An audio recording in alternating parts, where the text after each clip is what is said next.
Fan American highway ಪ್ರಪಂಚದ ಅತಿ ಉದ್ದವಾದ ರಸ್ತೆ ಮಾರ್ಗ.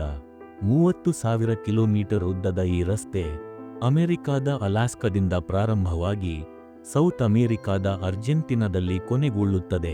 ಈ ಹೆದ್ದಾರಿ ವಿಶ್ವದ 14 ದೇಶಗಳ ನಡುವೆ ಹಾದು ಹೋಗುತ್ತದೆ. ಆದರೆ ಸೆಂಟ್ರಲ್ ಅಮೆರಿಕಾದ 100 ಕಿಲೋಮೀಟರ್ ಅಂತರದಲ್ಲಿ ಈ ಹೆದ್ದಾರಿಯನ್ನು ನಿರ್ಮಿಸಲು ಆಗಲಿಲ್ಲ. ಕೊಲಂಬಿಯಾ ಮತ್ತು ಪನಾಮ ದೇಶಗಳ ನಡುವೆ ದಟ್ಟ ಅರಣ್ಯಗಳಿಂದ ಆವರಿಸಿರುವ ಈ 100 ಕಿಲೋಮೀಟರ್ ಪ್ರದೇಶವನ್ನು ಡ್ಯಾರಿಯನ್ ಗ್ಯಾಪ್ ಎಂಬ ಹೆಸರಿನಿಂದ ಕರೆಯುತ್ತಾರೆ. ಡ್ಯಾರಿಯನ್ ಗ್ಯಾಪ್ ದಟ್ಟ ಅರಣ್ಯ, ಭಯಾನಕ ಕಾಡು ಪ್ರಾಣಿಗಳು ಮತ್ತು ಡೇಂಜರಸ್ ಕ್ರಿಮಿನಲ್ ಗುಂಪುಗಳು ಹೆಚ್ಚಾಗಿರುವ ಪ್ರದೇಶ. ಇಲ್ಲಿ ರಸ್ತೆಯ ವ್ಯವಸ್ಥೆ ಇಲ್ಲದಿದ್ದರೂ ಮತ್ತು ಅಪಾಯಕಾರಿ ಪರಿಸ್ಥಿತಿಯಲ್ಲಿ ವರ್ಷಕ್ಕೆ ಲಕ್ಷಾಂತರ ಮಂದಿ ಈ ಪ್ರದೇಶವನ್ನು ಕ್ರಾಸ್ ಮಾಡುತ್ತಾರೆ. ಹಾಗಾದರೆ ಪ್ರಪಂಚದಲ್ಲಿ ತಂತ್ರಜ್ಞಾನ ಇಷ್ಟೊಂದು ಮುಂದುವರಿದಿದ್ದರೂ ಈ ಪ್ರದೇಶದಲ್ಲಿ ರಸ್ತೆ ನಿರ್ಮಿಸಲು ಏಕೆ ಆಗುತ್ತಿಲ್ಲ? ಈ ಪ್ರದೇಶ ಇಷ್ಟೊಂದು ಅಪಾಯಕಾರಿ ಆಗಿದ್ದರೂ ವರ್ಷಕ್ಕೆ ಲಕ್ಷಾಂತರ ಮಂದಿ ಈ ಪ್ರದೇಶವನ್ನು ಯಾಕೆ ಹಾದು ಹೋಗುತ್ತಾರೆ?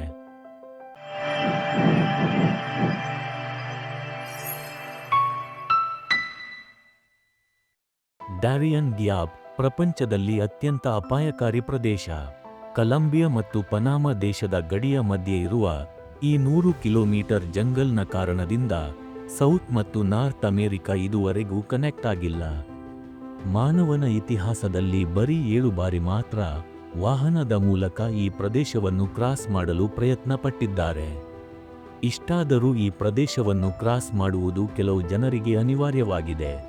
ಹೆಚ್ಚಾಗಿ ಭಾರತ, ಪಾಕಿಸ್ತಾನ, ಸೌತ್ ಅಮೆರಿಕ ಮತ್ತು ಆಫ್ರಿಕಾ ದೇಶಗಳ ಜನರು ಈ ಭಯಾನಕ ಕಾಡು ಹಾದಿಯನ್ನು ಕ್ರಾಸ್ ಮಾಡುತ್ತಾರೆ. ಈ ದೇಶಗಳಲ್ಲಿನ ರಾಜಕೀಯ ಅಸ್ಥಿರತೆ, ಬಡತನ, ನಿರುದ್ಯೋಗ ಮುಂತಾದ ಸಮಸ್ಯೆಗಳಿಂದ ಬೇಸತ್ತ ಜನರು ತಮ್ಮ ಉತ್ತಮ ಭವಿಷ್ಯದ ಕನಸಿನೊಂದಿಗೆ ಅಮೆರಿಕ, ಕೆನಡಾ ಇಂತಹ ಮುಂದುವರಿದ ದೇಶಗಳಿಗೆ ಅಕ್ರಮವಾಗಿ ವಲಸೆ ಹೋಗುತ್ತಾರೆ. ಆದರೆ ಈ ವಲಸೆ ತುಂಬಾ ಭಯಾನಕ ಪ್ರದೇಶವಾದ ಡ್ಯಾರಿಯನ್ ಗ್ಯಾಪ್ ಅನ್ನು ಹಾದು ಹೋಗಬೇಕಾಗುತ್ತೆ. ಈ ಪ್ರದೇಶವು ಸಮಭಾಜಕ ರೇಖೆಯ ಹತ್ತಿರ ಇರುವುದರಿಂದ ವರ್ಷದ 330 ದಿನ ಕೂಡ ಮಳೆಯಾಗುತ್ತದೆ. ಇದರಿಂದ ಇಲ್ಲಿ ವರ್ಷಪೂರ್ತಿ ಪ್ರವಾಹದ ವಾತಾವರಣವಿರುತ್ತದೆ. ಈ ಜಂಗಲ್ ಕ್ರಿಮಿನಲ್ ಗ್ರೂಪ್ ಮತ್ತು ನಶಾ ಪದಾರ್ಥ ಸಾಗಿಸುವ ಗುಂಪುಗಳಿಗೆ ಆಶ್ರಯ ತಾಣವಾಗಿದೆ. ಅದಲ್ಲದೆ ಇಲ್ಲಿರುವ ವಿಷಪೂರಿತ ಜೀವ ಜಂತುಗಳಿಂದ ಡೆಂಗ್ಯೂ, ಮಲೇರಿಯಾದಂಥ ರೋಗಗಳಿಂದ ಸರಿಯಾದ ಚಿಕಿತ್ಸೆ ಸಿಗದೆ ವಲಸಿಗರ ಪ್ರಾಣ ಹೋಗುವ ಸಾಧ್ಯತೆ ಕೂಡ ಇದೆ. ವರ್ಷಕ್ಕೆ ಲಕ್ಷಾಂತರ ಮಂದಿ ಈ ಪ್ರದೇಶವನ್ನು ದಾಟುತ್ತಾರೆ. 2021ರಲ್ಲಿ 1,30,000 ಜನ ಈ ಪ್ರದೇಶವನ್ನು ದಾಟಿದರೆ, ಅದೇ 2023ರಲ್ಲಿ ಇದರ ಸಂಖ್ಯೆ ಬರೋಬ್ಬರಿ 5,20,000ಕ್ಕೆ ಏರಿಕೆಯಾಗಿದೆ. ಹಾಗೆ 2024ರಲ್ಲಿ 8 ಲಕ್ಷಕ್ಕಿಂತಲೂ ಅಧಿಕವಾಗಲಿದೆ ಎಂದು ಅಂದಾಜಿಸಲಾಗಿದೆ. 1901ಕ್ಕಿಂತ ಮುಂಚೆ ಪನಾಮ ಕೊಲಂಬಿಯಾದ ಭಾಗವಾಗಿತ್ತು. ಆದರೆ 1903ರಲ್ಲಿ ಪನಾಮ ಅಮೆರಿಕಾದ ಸಹಾಯದಿಂದ ಸ್ವಾತಂತ್ರ್ಯ ದೇಶವಾಗಿ ಬದಲಾಯಿತು. ಅದೇ ಕೊಲಂಬಿಯಾ ಹಿಂದಿನ ಸುಮಾರು ವರ್ಷಗಳಿಂದ ಆಂತರಿಕ ಒಳಜಗಳ ಮತ್ತು ಇನ್ಸ್ಟೆಬಿಲಿಟಿಗೆ ಬಲಿಯಾಗಿದೆ. ಇಲ್ಲಿನ ಡ್ರಗ್ ಮಾಫಿಯಾ ಇಡೀ ಪ್ರಪಂಚದಲ್ಲಿ ಕುಖ್ಯಾತಿ ಪಡೆದಿದೆ. ವಿಶ್ವದಲ್ಲಿ ಅತಿ ಹೆಚ್ಚು ನಶಾ ಪದಾರ್ಥಗಳು ಕೊಲಂಬಿಯಾದಲ್ಲಿ ತಯಾರಾಗುತ್ತದೆ. ಹಾಗೆ ಇದು ಸೆಂಟ್ರಲ್ ಮತ್ತು ನಾರ್ತ್ ಅಮೆರಿಕಾಗೆ ಕಳ್ಳ ಸಾಗಣೆ ಆಗುತ್ತದೆ. ಈ ಡ್ಯಾರಿಯನ್ ಗ್ಯಾಪ್ನ ಕಾರಣದಿಂದ ಕಳ್ಳ ಸಾಗಣೆ ಮಾಡಲು ತುಂಬಾ ಕಷ್ಟ. ಇದರಿಂದ ಕಳ್ಳರು ಸಮುದ್ರ ಮಾರ್ಗದ ಮೂಲಕ ಹೋಗುತ್ತಾರೆ. ಅಲ್ಲಿ ಹೆಚ್ಚಾಗಿ ಪನಾಮದ ಕೋಸ್ಟಲ್ ಗಾರ್ಡ್ ಕಳ್ಳರನ್ನು ಬಂಧಿಸುತ್ತಾರೆ. ಈ ಪ್ರದೇಶದಲ್ಲಿ ರಸ್ತೆ ಮತ್ತು ರೈಲು ಮಾರ್ಗ ಆಗದಿರಲು ಮುಖ್ಯ ಕಾರಣ ಅಮೆರಿಕ. ಯಾಕೆಂದರೆ ಇಲ್ಲಿ ರಸ್ತೆ ಮತ್ತು ರೈಲು ಮಾರ್ಗವಾದರೆ ನಶಾ ಪದಾರ್ಥಗಳನ್ನು ಕಳ್ಳ ಸಾಗಣೆ ಮಾಡಲು ತುಂಬಾ ಸುಲಭವಾಗುತ್ತದೆ. ಅದಲ್ಲದೆ ಸೌತ್ ಅಮೆರಿಕ, ನಾರ್ತ್ ಅಮೆರಿಕಾಗೆ ಹೋಲಿಸಿಕೊಂಡರೆ ಆರ್ಥಿಕವಾಗಿ ತುಂಬಾ ಹಿಂದೆ ಉಳಿದಿದೆ.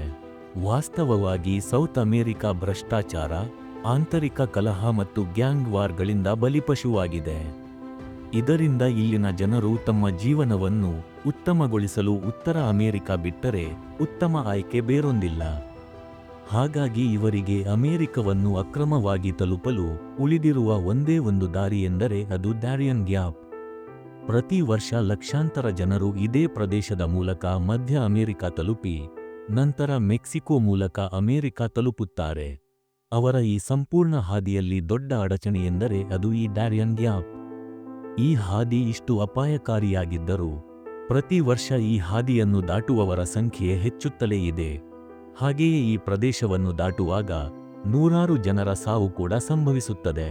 ಈ ಪ್ರದೇಶದಲ್ಲಿ ನಮ್ಮ ಭಾರತೀಯರು ಕೂಡ ಸಾವಿರಾರು ಸಂಖ್ಯೆಯಲ್ಲಿ ತಮ್ಮ ಪ್ರಾಣವನ್ನು ಪಣಕ್ಕಿಟ್ಟು ದಾಟುತ್ತಾರೆ.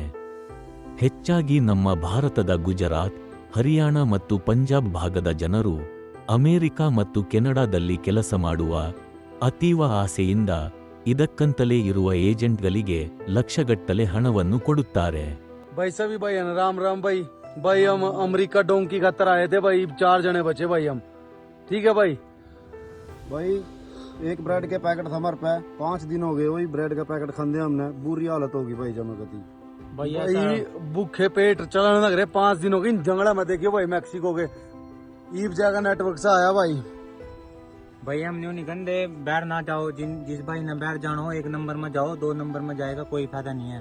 भाई ऐसा है देख, पता कि माँ बाप का कल्ले कल्ले बालक हूँ भाई, 35-40 लाख रुपए दे रखे हमारे माँ बाप ने। हमने 2 महीने हो गए हमारे माँ बाप तक बात भी नहीं करी। भाई देख कोई बंदा अगर बीमार हो गया नहीं, एक बंदा आगा इनका, एक बंदा पीछे, बीमार हो गया नहीं चलेगा, दिल्ली गोली ठोका भाई, आगा नहीं जाने देंगे जमा भी, कोई रास्ता नहीं है भाई। तो भाई हम ठीक रहे, दोबारा वीडियो भेजेंगे भाई। सभी भाई आता है भाई। माँ मैं एक बात कहना चाहूँ भाई, डोंकी में कोई ना आइयो भाई, 1 नंबर में चले जाओ भाई, रास्ता भी नहीं पता हमने। चलो। ಇವರ ಮುಖಾಂತರ ಸೌತ್ ಅಮೆರಿಕಾದ ಎಕ್ವಡೋ ಮತ್ತು ಬ್ರೆಜಿಲ್ನಿಂದ ಈ ಡೊಂಕಿ ರೂಟ್ ಶುರುವಾಗುತ್ತೆ. ಈ 2 ದೇಶದಲ್ಲಿ ಭಾರತೀಯರಿಗೆ ವೀಸಾ ಬೇರೆ ದೇಶಕ್ಕೆ ಹೋಲಿಸಿಕೊಂಡರೆ ತುಂಬಾ ಸುಲಭವಾಗಿ ದೊರೆಯುತ್ತದೆ.